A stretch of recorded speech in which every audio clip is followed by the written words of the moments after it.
we have done some research in your interest. So we find there are links between natural and humanity science.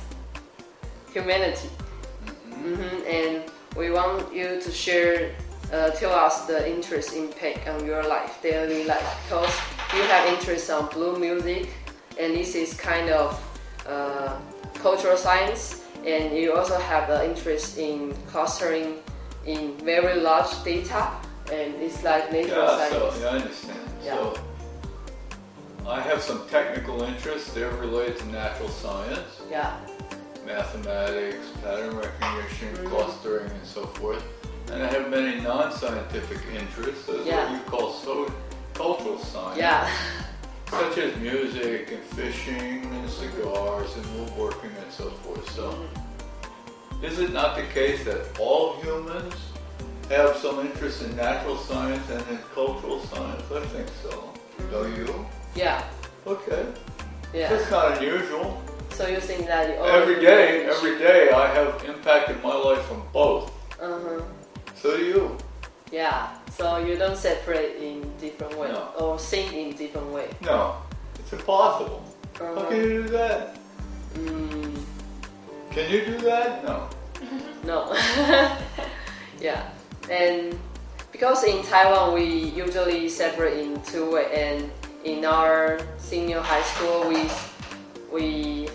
parents or the whole system, in educate system, they push students to choose their way, because to choose to go on the natural science way or humanity way.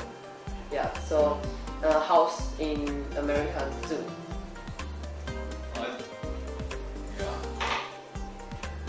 My answer is this.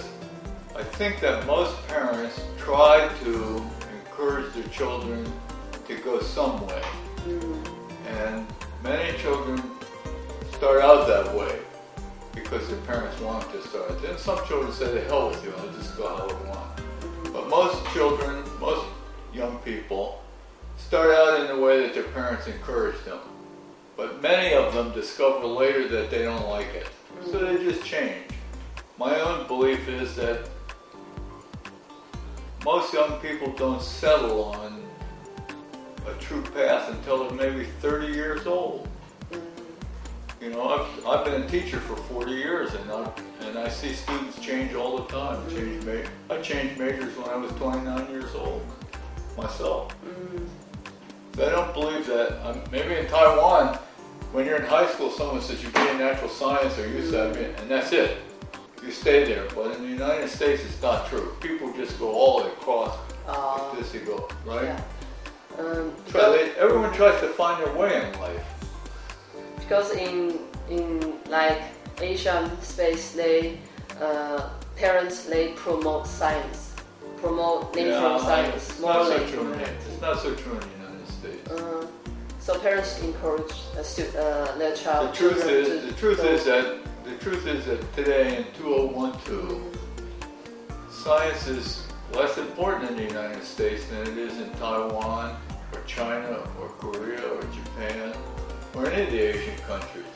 I'm not sure I can say why that's true, but it is true.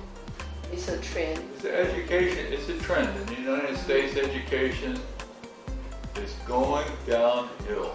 So in the United States, there's no real boundary between these two groups. Well, different humans make boundaries for themselves, you know.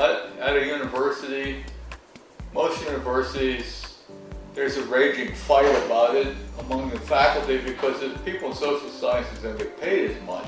Engineers make more money than English teachers. It's just the way it is. That's because society values engineers more than English teachers. But that argument is not based on the intrinsic value of the subject. It's based on the monetary value of the things that people can do.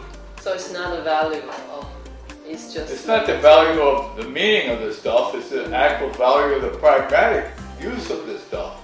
Engineers build things that other people will pay for, and English teachers, you know, they're also important, but they're not they're not felt to be as important. I'm sure it's true in Taiwan. Yeah.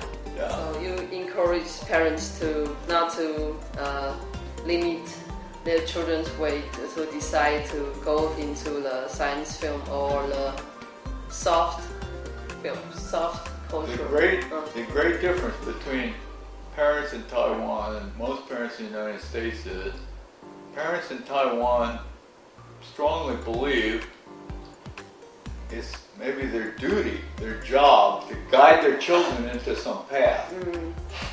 Right? It's also true in India, for example. People from India feel, their parents think, I'm going to make my kids be engineers, I'm going to make them, right? And people in the United States feel they're much less inclined to tell their kids what to do. Their attitude is, I hope my kids grow up and are happy, but I let them find their own way. If they want to be in a rock and roll band, fine. Be good, you can make money out of it, so what? So there will not be any fights between some parents, but mainly it's some parents in the United States behave like most parents here.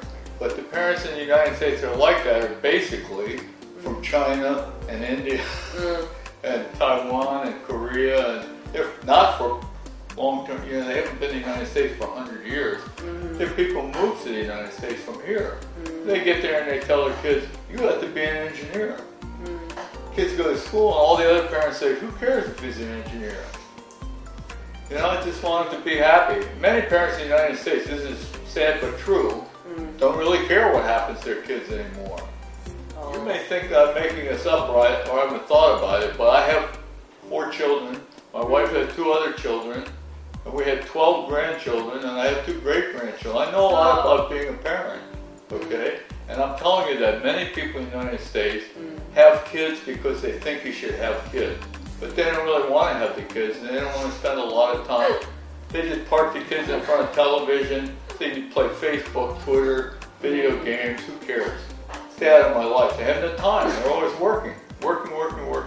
In Asia, we like to sing our family like a clan, so we hope our children to have a bright future, something like that. So they want to make a all parents want that. Yeah, so and they plan for their kids. But in the United States, parents are less willing to say, I want you to have a bright future in electrical engineering. They just say, I want you to have a bright future. They want to limit the way they are going to. It's the way we are. Americans are very independent. We don't have a mass